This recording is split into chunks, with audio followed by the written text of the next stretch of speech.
va y aller avec une femme, Madame Mylène Lavoie.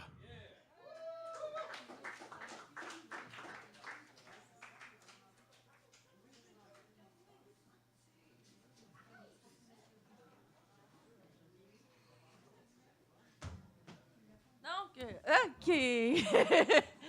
OK. Ah, il est tough le micro. Bon, j'étais un petit peu pressée. Donc, vous demandez certainement ce que je fais, excusez, avec ma tuque sur la tête.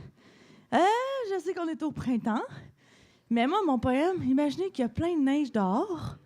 Donc, c'est pour ça que j'ai ma tuque. Je vous emmène dans un drôle d'univers.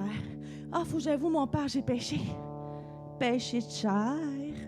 Je pense que vous êtes curieux de savoir la circonstance. Est-ce que vous l'êtes? Ben, moi, je suis curieuse de vous la raconter. Donc, c'est Mylène, moi, et les plaines enchantées.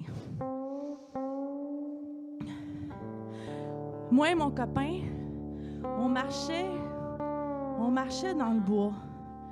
La nuit était tombée depuis un bout. Puis je vous dis, on était perdus. Bon, c'était tentant, mais on était perdus. Fait qu'on a continué à marcher. Puis surtout, on avait froid, puis on grelottait. Puis au loin, on avait vu des lumières. J'ai dit à mon copain, « Hey, peut-être que quelqu'un fait un feu de camp. On devrait aller voir, on est perdus. » OK? Et finalement, ces lumières-là, on ne savait pas, mais c'était des feux follets. Puis, ces démons-là, ils ont encore fait perdre encore plus. Ils ont fait zigzaguer dans tous les recoins de la forêt. Et finalement, leur but était de nous emmener à la plaine aux esprits, la plaine enchantée. Le vent sifflait sur la plaine désertique, ou plutôt squelettique. Excusez. Des petits détails techniques. Donc, on est rendu à la plaine squelettique. Parce que, je vous dis, il y avait des centaines de soldats morts au combat qui revivaient par ces nuits glaciales leur duel éternel. Moi et mon copain, on s'est regardés stupéfaits. Puis, des ombres grises se levaient au milieu d'un ciel couleur nuit. Il y avait une grosse tempête de neige. Et puis au loin, on n'était pas sûr, mais finalement, on a vu des formes blanches apparaître à travers les flocons. C'était, je vous jure, je vous mens pas, des pierres tombales. Et puis là, comme si le squelette était venu à nous, il était de plus en plus proche. Leurs épées chuchotaient, fluides et semi-transparentes dans la nuit. Mais aucun cavalier ne faisait attention à nous, ni à notre cœur qui voulait sortir de notre poitrine et aller au fantôme, au massacre fantomatique lui aussi. Puis finalement, les cavaliers d'ombre se relevaient, les cavaliers d'ombre tombaient. Puis nous, on était là à les regarder comme si le temps n'avait pas d'importance, comme si le temps avait décidé de s'arrêter au même rythme que leur coup d'épée aux lames argentées sous le reflet de la lune. On restait là, sans bouger, sans parler, incapable de faire un pas en avant ou un pas en arrière. Puis, j'ai lâché un cri parce qu'une épée de fumée venait de me transpercer le cœur. Je les avais réveillés de leur transe et rituel de leur nuit sans repos éternel.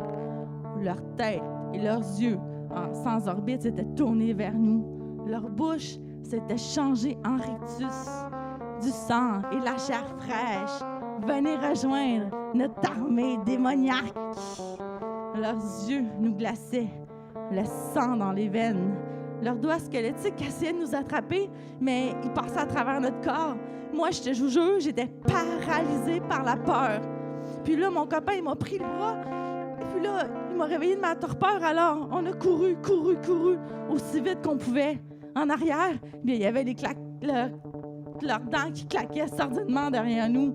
Finalement, on a réussi à les sauver. On passait de les avoir semés. On a regardé derrière nous, et puis comme de fait, les cavaliers, les fantômes, les squelettes, eh bien, avaient repris la bataille sur la plaine des anciens vivants. Puis, blottis l'un contre l'autre, morts de peur, mon copain et moi, on a continué la marche. Puis, alors, t'es surgi un chalet. Vite, on est rentré dedans, un pas essoufflé. On a tout mis, on a barré la porte avec des glacières, des chaises.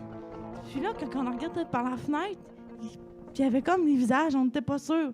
Mais en tout cas, le divan, il était là, nous appelait d'un air invitant. Mon copain, il a allumé le poêle à bois. On s'est laissé glisser vers le divan. On tremblait de toutes nos forces. Et sur les chemins du désir, on s'est allé.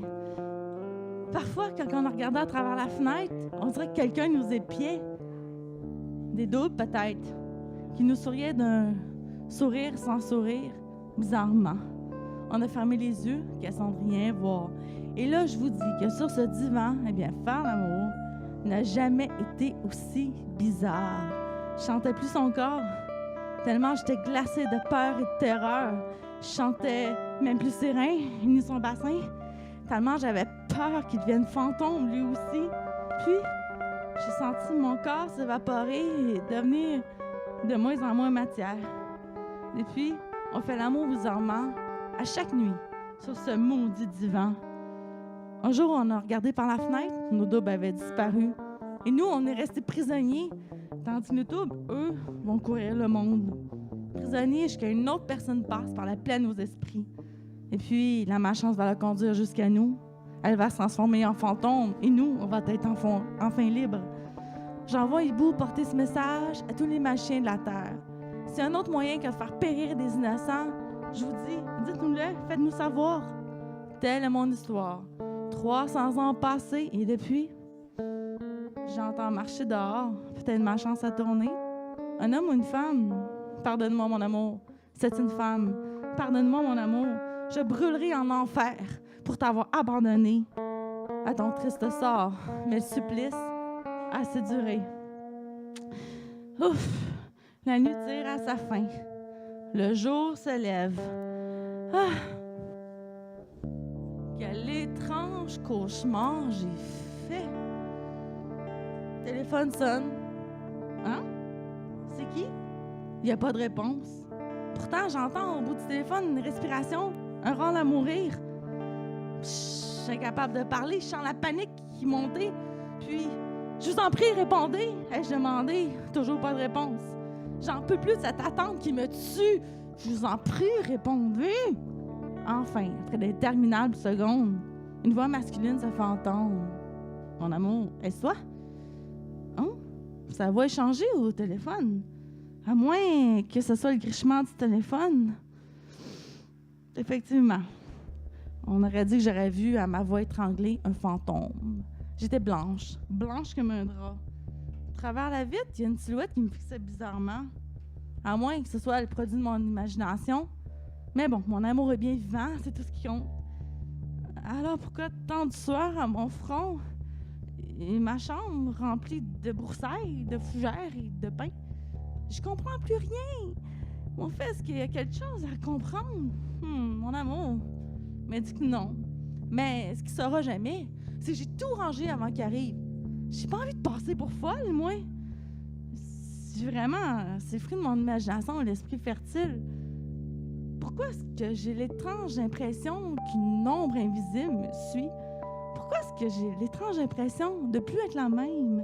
Et surtout, tourner en rond, même quand je traîne dans mes bras, mon bel amour. Même si on me dit que j'ai tout pour être heureuse. L'impression de déjà vu depuis cette nuit fatidique, jour de ma naissance, jour fatidique.